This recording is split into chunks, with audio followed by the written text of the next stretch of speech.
최근 목회 데이터 연구소 조사에 의하면 기독 청년 3명 중 1명이 10년 후에 교회를 안 나갈 것 같다고 그렇게 대답을 했다고 합니다. 또 신앙생활을 하는데 구원이나 영생을 위해 신앙생활을 합니다라고 대답하는 청년이 3분의 1 정도밖에 되지 않았다고 합니다. 한마디로 청년들이 신앙생활을 한다지만은 굉장히 많이 흔들리고 있음을 우리가 느끼게 됩니다. 신앙을 해도 다른 목적, 뭔가 본질적인 신앙의 목적으로 하는 것이라기보다는 비본질적인 목적으로 신앙을 하고 있다는 근거가 되기도 합니다. 미래 세대 기독교 이탈이 심각한 수준에 이르렀습니다. 교회들마다 코로나 팬데믹을 겪으면서 큰 위기에 봉착했습니다. 미래 세대 기독교 이탈뿐만 아니라 이제 많은 장년 교인들도 가난한 성도가 되고 있죠. 여러분 가난한 성도가 뭔지 아시죠? 교회 안 나가 가난한 성도 이렇게 말을 하고 있습니다. 그리고 코로나를 겪으면서 교회 이미지가 얼마나 부정적으로 바뀌었는지 우리가 잘 알고 있습니다.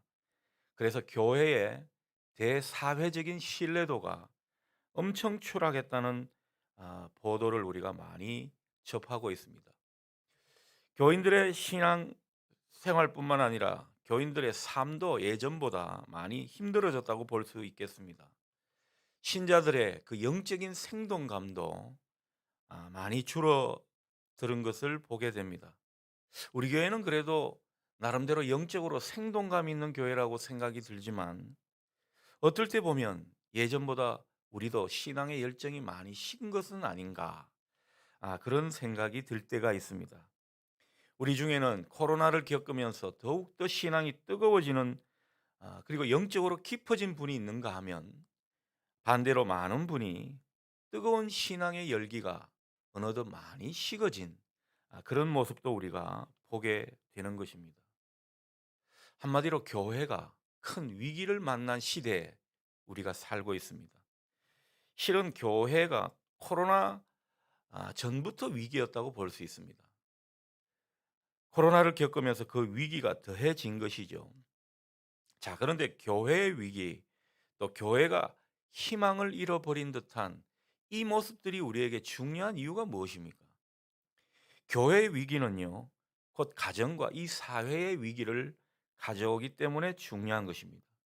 여러분, 교회가 병들고 문제투성이에다가 위기를 만나 잘못되기라도 한다면 우리 사회는 소망이 없습니다.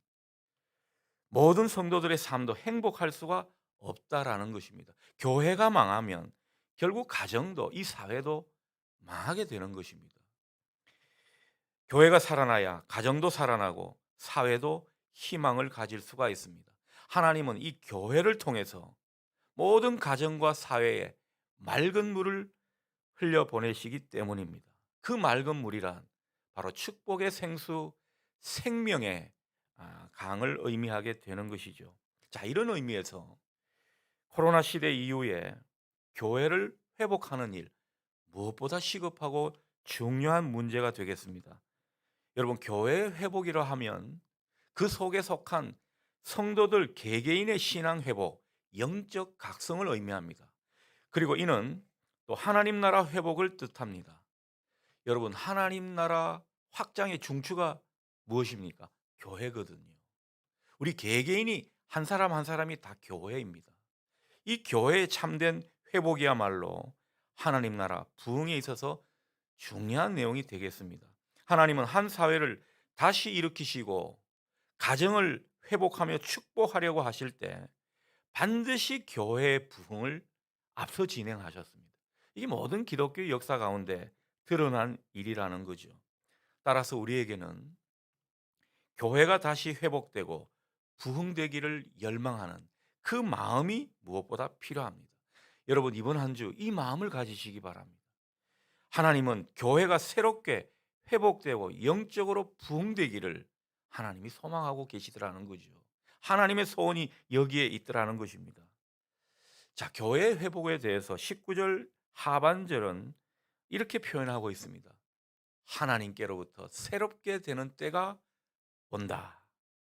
새롭게 되는 때가 오는 것이 교회의 회복입니다. 새롭게 된다는 것은 회복된다는 뜻인데 이걸 원어로 살펴보니까요. 우리가 하나님 안에서 유쾌하게 되는 것을 의미합니다. 회복된다는 게 뭐냐? 뭐 가정이 됐든 또 개인이 됐든 교회가 됐든 회복되는 게 뭐냐? 우리 마음이 유쾌해진다는 거죠. 이 행복의 원천이 그 바탕 위에 생기는 것 아니겠습니까? 그래서 새롭게 된다는 것은 유쾌하게 되는 것인데 고통이 완화되고 상처가 낫고 또 문제가 해결되니까 이 마음이 유쾌해지는 것 아니겠습니까? 하나님은 이 상태로 우리를 회복시켜 주시겠다는 것입니다. 하나님께서 우리에게 일으키시는 회복은요, 뭐 거창하다거나 뭐 대단하다거나 이런 것을 말하는 게 아닙니다. 하나님께서 먼저 우리에게 회복시켜 주시고 싶은 것은 우리가 새롭게 되어서 우리 마음이 기뻐하고 즐거워하는 어떤 삶의 조건에도 상관없이 우리가 즐거워할 수 있고 기뻐할 수 있는 이런 모습을 회복시켜 주시고 싶은 것입니다. 우리가 기뻐하고 즐거워할 뿐만 아니라 그것으로 인해서 감사와 찬양이 울려 퍼지는 것, 이걸 하나님이 기대하고 계시더라는 것이죠. 하나님은 일찍이 예레미야 선지자를 통해서 당신의 백성들을, 교회를 회복시켜 주실 때 기뻐하고 즐거워하는 소리가 다시 들리게 해 주시겠다, 이렇게 말씀하셨고요. 감사하고 찬양하는 소리가 다시 울려 퍼지게 해 주겠다, 이렇게 약속하셨습니다. 그런 모습으로 옛날과 같이 회복시켜 주시겠다, 이렇게 말씀하시는 것입니다.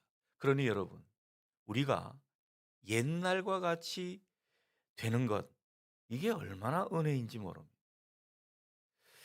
여러분, 예전에 교회가 별 문제가 없고 평온할 때를 한번 떠올려 보십시오. 신앙생활 오래 하신 분들은 아마 옛적에 그 교회의 평화로운 모습 기억하실 겁니다. 한국 교회의 모든 교회들이 참 평온하고 문제가 없을 때가 있었습니다. 그 바탕 위에 하나님은 그 이후에 놀라운 축복을 주셨거든요. 그때의 교회의 모습 생각해 보면요, 절로 흐뭇한 미소를 띠게 됩니다. 그때는 뭐 교회에 특별한 것이 없었는데도 교회 가기만 하면 얼마나 좋았는지 모릅니다. 제 어릴 때 그랬습니다. 평범한 교회들 모습 같지만은 교회 안 여기저기서 웃음꽃이 활짝 피어났습니다. 뭐 별것 아닌 거 가지고 까르르 웃으면서 그렇게 좋아라 했더라는 것이죠.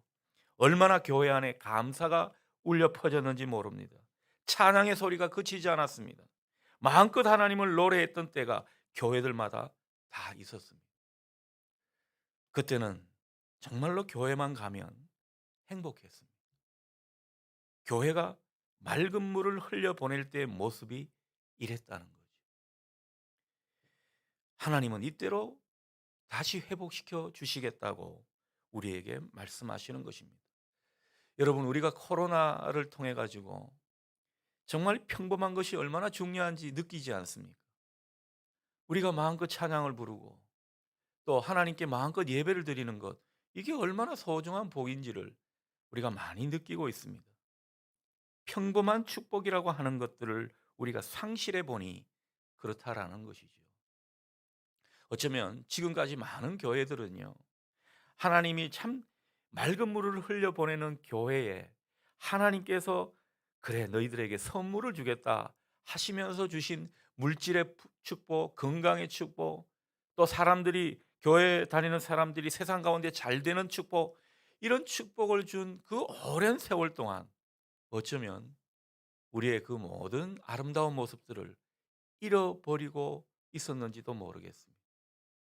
모든 교회들이 다 그런 모습들을 보이게 되었다라는 것입니다. 하나님은 그 옛적의 모습을 다시 일으키시고 싶은 것입니다. 교회의 순수한 모습을 다시 회복시켜 주시겠다고 약속하시는 것입니다. 하나님은 이렇게 작정하시고 하나님은 이렇게 비전을 말씀하시는데 우리가 거기에 아멘으로 동역하지 않으면 안 될 것입니다. 그렇지 않겠습니까? 교회가 예전보다 많이 커졌죠. 모든 교회들이 부해졌습니다. 교인들이 정계나 재계 저명 인사들이 많이 있습니다. 그래서 기독교 교인들을 생각하면 세상 사람들은 굉장히 뭐라 그럴까요? 선도적인 그룹으로는 인정을 합니다. 선도적인 그룹인데 사회에 빛이 되지 않는다는 그런 어떤 비판을 많이 하는 것이죠. 우리가 교회의 순수한 모습, 교회의 참된 회복을 일으켜야 할 중요한 이유가 바로 여기에 있는 것입니다. 자, 그런데 우리가 중요하게 생각해야 되는 것은 이렇듯 우리를 새롭게 하고 또 예적과 같게 하는 이 근본적인 힘은 우리에게 있지 않다는 것입니다. 이것은 하나님이 하시는 일이라는 것입니다. 자, 그래서 교회 회복이라고 하면요, 하나님께로 돌아가는 회복이라고 할 수 있습니다. 여러분, 우리가 이렇게 교회 위기를 만나고 가정들마다 또 사회마다 이렇게 문제가 생긴 것은요, 결국 우리 믿는 사람들이 하나님으로부터 멀어졌기 때문일 것입니다. 그래서 이것을 회복해야 된다는 거죠. 교회 회복은 하나님께로 돌아가는 회복인 것입니다. 교회든 가정이든 다 하나님께로부터 떠난 것이 문제였습니다. 하나님과 동떨어져 살았거나 하나님과 등져서 산 것이 문제였다는 거죠. 인생의 위기를 만나고 가정이 어려움에 빠지고 교회에 큰 위기가 찾아온 것, 하나님이 그렇게 하신 것이 아닙니다. 다 우리 인간들이 자초한 것이죠. 예레미야 29장 11절 말씀에서 하나님 마음을 느끼게 됩니다.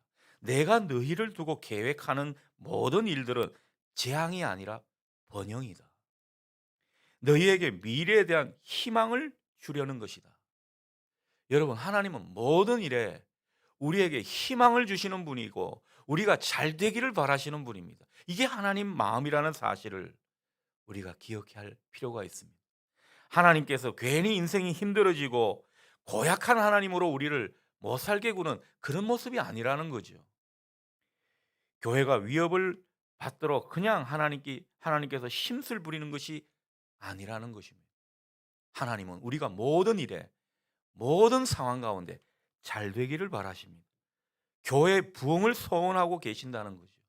미래에 대한 희망을 가지면서 우리가 신앙생활 하기를 바라고 계십니다. 자, 그러니 이 교회 회복이라고 하는 것은 교회가 그 속에 속한 성도가 하나님을 떠난 모습에서 하나님께로 마음을 돌이키는 이것이라고 볼 수가 있겠습니다. 한마디로 말하면 교회의 본질을 회복하는 것이죠. 그간 하나님의 본질, 교회의 본질에서 많이 벗어나 있었다라는 겁니다. 우리도 모르게 그렇게 되었다라는 거죠. 그 본질을 찾자는 것이 교회 회복인 것입니다. 그래서 에레미야 5장 21절에서 선지자는 이렇게 하나님께 기도합니다. 여호와여, 우리의 날들을 다시 새롭게 하사 옛적 같게 하옵소서. 여기서 옛적 같게 하옵소서라는 말이 본질로 돌아가게 해 주시옵소서. 이런 기도 표현인 것입니다. 여러분, 우리 개신교가 종교 개혁으로 인해서 탄생된 교회입니다. 그래서 개혁교회라고 하죠. 우리 개혁교회의 본질이 뭔지 아십니까? 정신이 뭔지 아십니까? 아드 폰테스입니다.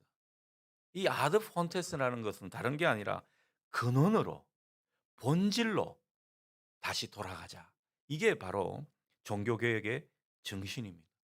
그런데 코로나 이 위기를 겪으면서 모든 교회들의 화두가 되고 있는 말이 바로 또 아드 폰테스입니다. 본질로 돌아가자는 거죠. 우리의 날들을 새롭게 해 주시옵소서. 그 마음으로 본질로 돌아가는 것이 우리에게 정답이라는 것을 많은 사람들이 공감하고 있다라는 것입니다. 그러니 우리도 그렇게 기도하면 좋겠습니다. 이번 한 주 우리 그렇게 기도하십시다. 하나님, 우리의 날들을 다시 새롭게 하사 옛적 같게 하옵소서. 다시 교회의 참된 본질로 돌아가게 해 주시옵소서. 여러분, 다른 기도 필요 없이 이 기도가 우리에게 중요한 것입니다. 교회의 참된 부흥이 회복돼야 가정이 살아나고 이 사회가 비전이 생기는 것입니다. 누가 하늘을 보았다 하는가라는 시의 작자 신동엽 시인은 많은 사람들이 먹구름을 하늘로 안다고 탄식했습니다. 시인은 우리 마음속에 먹구름을 닦을 때 비로소 사람들은 티 없이 맑은 영원의 하늘을 볼 수 있다고 그렇게 노래하고 있습니다. 여러분, 우리가 영혼에 끼인 이 먹구름을 걷어내서 티 없이 맑은 하늘을 보는 것, 이게 우리에게 중요하다는 거죠. 우리가 이 먹구름이 끼어 있는데 그것을 하늘로 알고 있으니까 인생이 이 모양이고 인생이 불행해지는 것입니다. 그 먹구름을 걷어내야 된다는 거죠. 그래야 티 없이 맑은 하늘을 보면서 우리가 행복을 되찾을 수 있다라는 것입니다. 시인이 노래한 포인트가 바로 그것입니다. 자, 그런데 이 티 없이 맑은 하늘을 보는 것, 우리 힘으로 되지 않는다는 사실을 여러분이 인정하셔야 합니다. 이것은 우리의 노력과 열심으로 되는 일이 아니라 주님의 도우심과 은혜가 있어야 합니다. 우리가 기도하면서, 우리가 소원하면서 주님의 도우심과 은혜를 구해야 할 이유가 바로 이것입니다. 우리 주님은요, 우리 모든 인생을 불행하게 만드는 우리 마음 안에 드리워진 그 먹구름을 해결해 주실 수 있는 유일한 분이십니다. 그래서 우리가 예수 그리스도를 찾고 구하는 것입니다. 우리 예수 그리스도, 우리 주님은 우리 모든 죄를 사하시는 능력이 있는 분이십니다. 그래서 오늘 본문의 베드로 사도가 사람들에게 그처럼 아, 선포하고 있는 것이죠. 19절 말씀이 그것입니다. 너희가 회개하고 돌이켜 죄 사함을 받으라. 그러면 새롭게 되는 날이 주님으로부터 주어질 것이다. 새롭게 되는 날은 우리 주님으로부터 주어지는 것입니다. 이 새롭게 되는 날은 바로 우리가 회개하고 하나님께로 돌이킬 때 가능한 일입니다. 새롭게 되는 날의 전제가 무엇이죠? 죄사함의 은총이 있어야 된다는 겁니다. 사유하심의 은총이 주어져야 된다는 거죠. 우리의 노력과 열심이 아닙니다. 전적인 은혜라는 것입니다. 우리가 행복할 수 있는 것은 우리가 노력해서 되는 것이 아닙니다. 주님의 도우심과 은총이 있어야 합니다. 그래서 우리가 먹구름같이 드리워진 이 죄를 회개해야 한다는 사실입니다. 이게 중요하다는 거죠. 그러니 우리 한 주 기도할 것의 제일 핵심은 무엇입니까? 끊임없이 나를 돌아보면서 죄를 끄집어내는 것입니다. 죄를 자복하고 회개하는 것. 그 가운데 우리 안에 드리워진 먹구름을 주님께서 커져 주시는 것입니다. 여러분, 옛날 부흥회 때 한번 생각해 보십시오. 부흥회 때 뭐 찬양을 한 30분, 아니 1시간 정도 불렀던 것 같습니다. 그 찬양을 신나게 부르고, 신나게 부르는 것도 아니에요. 주로 회개 찬양이었습니다. 그러면서 부흥 강사들이 뭘 유도하고 있었습니까? 회개였습니다. 저희 어머니가 예전에 그런 이야기를 하더라고요. 뭐 처녀 때 이야기인데 집에서 저희 저희 어머님의 부모님은 일찍 돌아가셔서 저희 외조부, 외조모님은 일찍 돌아가셨거든요. 그래서 오빠 집에 얹혀 사셨는데 그때 저한테는 외숙모 되는 그런 어떤 언니가 이제 뭐 모든 살림을 했죠. 그때 저희 어머님이 너무너무 그 제과점에 빵이 먹고 싶어 가지고 그 쌀독에 있는 쌀을 한 대 퍼다 가지고, 옛날에는 그 물물 교환이 됐거든요. 그거를 갖다 주고 이 빵도 몇 개 아니었습니다. 한 두 개인가 그렇게 먹었는데 그게 탄로가 난 겁니다. 그래서 저기 우리 외숙모 되는 분이 거기 쌀독에다가 이 솔잎을 이렇게 넣어 놓은 겁니다. 다시는 훔쳐가지 못하도록. 저희 어머님이 부흥회 때마다 그게 생각나더라는 겁니다. 그래서 얼마나 회개하고 울었는지 모른다고 그렇게 고백하더군요. 우리가 보면 그게 뭐라고? 하나님이 기억나게 해 주신 것이죠. 여러분, 우리가 죄를 회개하고자 할 때 성령님이 깨닫게 해 주십니다. 성령님이 죄를 기억나게 해 주십니다. 그래서 우리 안에 있는 모든 죄를 자복하고 회개하는 이 역사가 있어야 우리가 참된 회복과 그리고 대각성으로 통한 부흥 운동이 우리 안에 일어나게 되는 것이죠. 여러분, 정말 내 마음속에 찌꺼기 같이 이 먹구름같이 드리워진 그 죄의 문제를 낱낱이 고백하고 회개해 보십시오. 이 죄사함의 은총을 받게 되는데요. 이 죄사함의 은총을 받아야 우리 마음이 유쾌해지더라는 거죠.